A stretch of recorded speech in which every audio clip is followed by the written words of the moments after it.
Crăciun fericit tuturor! Astăzi, după cum ați văzut și în titlu, vreau să vă prezint povestea, sau chiar putem să-i spunem legenda lui Moș Crăciun. Este ajunul Crăciunului, 24 decembrie 2022. Eu mi-am făcut un ceai fierbinte, iar pe voi vă invit să luați loc și să trecem împreună prin una dintre cele mai frumoase povești din toate timpurile. Se spune că, la marginea unui oraș, cu mult timp în urmă, trăia un meșter bătrân care făcea jucării. Tot anul meșterea la ele cu dragoste și răbdare. Erau minunate și nu semăna una cu alta. Povestea lui Moș Crăciun începe în ajunul Crăciunului, când bătrânul meșter pleca din oraș să-și vândă jucăriile. Oamenii din acel oraș nu erau prea bogați. Meșterul efectiv le vindea jucăriile pe mai nimic. Dar asta nu-i scădea cu nimic bucuria de a face jucării de care copiii să se bucure în dimineața de Crăciun. Dar, până într-un an în care meșterul vânduse toate jucăriile și se întorsese spre casă. La marginea orașului s-a oprit să privească o fereastră. Știa că acolo locuiește o familie săracă și se întreba ce jucării or fi primit copiii din acea casă. 3 copii visau cu voce tare. Dacă am avea un soldățel de plumb, numai unul ne-ar fi de ajuns. Ne-am jucat împreună și nu ne-am certat niciodată pentru el. Bătrânul știa că nu mai avea nicio jucărie și tare ar vrea să le dăruiască măcar una. Dar, ce minune! Tocmai un soldățel de plumb răsărise, nu se știe de unde, în fundul sacului și astfel, dorința celor 3 frați s-a îndeplinit.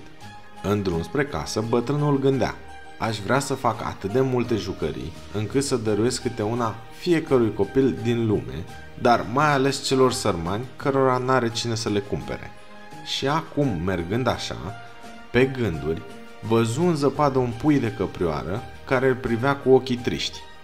Sărmană făptură, ce te doare? Se pare că puiul de căprioară se rănise la un picior. Cum a știut și cu ce a avut la îndemână, bătrânul i-a legat rana și l-a ajutat să se ridice. Atunci, făptura aceea gingașă i-a vorbit cu un glas limpede ca de copil. Acum văd că ai o inimă bună, dorința ți se va îndeplini. Ca din pământ a apărut o sanie fermecată, purtată în zbor de niște reni minunați. Și bătrânul s-a înălțat cu ei în slava cerului înstelat, spre o lume de bazme. Chiar și hainele lui strălucioase se preschimbaseră în niște haine neobișnuite de culoare roșie. N-ar fi putut spune cât și pe unde l-a purtat sania fermecată. Într-un târziu a simțit cum coboară lin, intra într-un ținut înzăpezit, unde l-aștepta o căsuță cu ferestre luminate.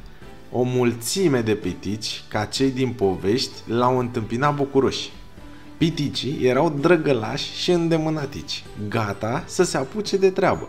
Materialele se găseau din belșug, căci nu se știe cum, se mulțeau mereu și nu se terminau niciodată. Iar bătrânul meșter priceput îi îndruma pe pitici și împreună făceau jucării, mereu mai multe și mai frumoase, pentru fiecare copil din lume jucăria pe care și-o dorește. Povestea renilor lui Moș Crăciun a început în poemul Noaptea dinaintea Crăciunului, scris de Clement Clarke Moore în 1822. Poemul era cadoul de Crăciun al lui Moore pentru copiii săi. El este cel care a creat imaginea familiară a lui Moș Crăciun, care zboară cu sania trasă de cei 8 reni. Al 9-lea ren al lui Moș Crăciun, Rudolf, a apărut mai târziu într-o carte scrisă de Robert May. Se spune că Moș Crăciun și spiridușii săi au descoperit formula secretă a prafului magic pentru reni, care îi face să zboare. Acest praf magic este împrăștiat peste fiecare ren cu puțin timp înainte de a pleca în ajun, din Laponia, în jurul pământului. Fiecare ren avea un nume propriu: Dasher, Dancer, Prancer, Vixen, Comet, Cupid, Donder, Blitzen și Rudolf. Dar oare elfii au nume? Bineînțeles, cum credeți altfel. Elfii au tot felul de denumiri. Denumirile comune, dar și nume amuzante și aproape la orice nume vă gândiți, este posibil să fie al unui elf. Numiți și spiridușii Crăciunului, iată aici numele lor vestice. Bushy Evergreen este inventatorul mașinii magice de fabricat jucării. Shiny Apătrii este cel mai vechi prieten al lui Moș Crăciun și cofondator al satului secret din Laponia. Unors Open Sleigh a proiectat sania atrasă de reni și o întreține pentru performanțe de top. Se crede că renii ating viteze mai mari decât luminițele pomului de Crăciun. De asemenea, el are grijă de reni. Peppermint Sticks este paznicul secretului locației satului lui Moș Crăciun. Sugar Plum Maria este șeful petrecerilor dulci și asistentul doamnei Crăciun. De asemenea, este cunoscută sub numele Maria Crăciun, deci este o elfiță. Albaster Snowball este un elf foarte important. El este administratorul listei cu copiii cu minți și copiii obraznici. Oare toți elfii au urechi ascuțite? Păi nu, doar unii dintre ei le au. Unii elfi au predispoziții genetice care fac ca urechile lor să fie lungi și subțiri, în timp ce alții nu. Dar toate ca toate, dar oare elfii se joacă cum ne jucăm și noi? O, da!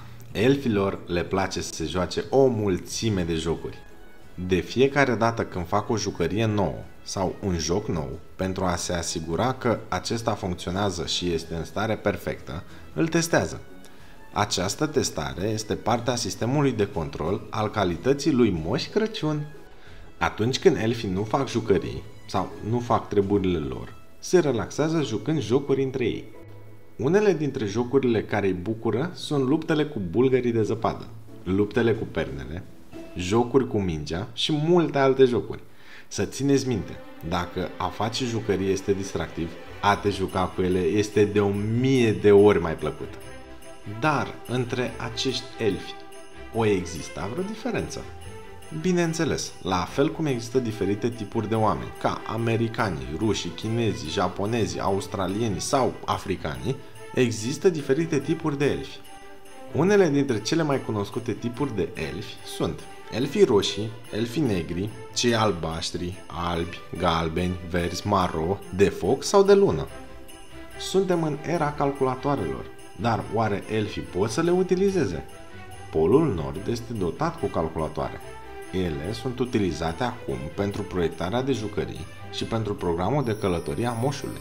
Elfii au grijă de imensa bază de date a tuturor băieților și fetițelor cu minți și, de asemenea, folosesc calculatoarele pentru a monitoriza vremea. În fiecare an, în seara de 24 spre 25 decembrie, Moș Crăciun împreună cu renii săi ce trag sania magică deasupra lumii, sacul său plin de cadouri, ce totodată este portalul magic spre fabrica de jucării a moșului din Polul Nord, nelipsit de la orice casă, aduc cadouri copiilor cu minți și credincioși. Cei care au fost răi și necredincioși primesc și ei un cadou foarte bine ambalat, dar în interiorul acestuia se află unul sau mai mulți cărbuni. Moș Crăciun intră din casă în casă pe coșurile șemineelor sau sobelor, dar nu pur și simplu. Ca să poată intra și ieși atât de repede, moșul se transformă în praf magic ce îl teleportează înăuntru să lase cadoul sub brad și imediat afară într-o secundă. Dar ce face moșul dacă o casă nu are coș de fum? Improvizează, găsește o fereastră deschisă, pentru că niciun copil nu trebuie să rămână fără cadou. Moș Crăciun este așteptat în fiecare casă cu o farfurie de fursecuri, ceva dulce făcut de cei mici, însoțite de un pahar de lapte. Și încă ceva și vă las. Știați că dacă un cadou este destinat cuiva, iar acest cadou ajunge din greșeală sau intenționat la altcineva, atunci când este deschis, orice ar fi fost menit să fie pentru proprietarul său, înăuntru se va afla un cărbune? Aceasta este magia moșului. Toată lumea trebuie să primească ceea ce își dorește, fără a putea cineva să fure dorințele altcuiva. Sper că v-a plăcut! Să aveți sărbători fericite alături de cei dragi și nu uitați să fiți cu minți și credincioși, pentru că elfii, spiridușii, aceia mici și drăguți și inclusiv moșul o să vă vadă dacă faceți prostii.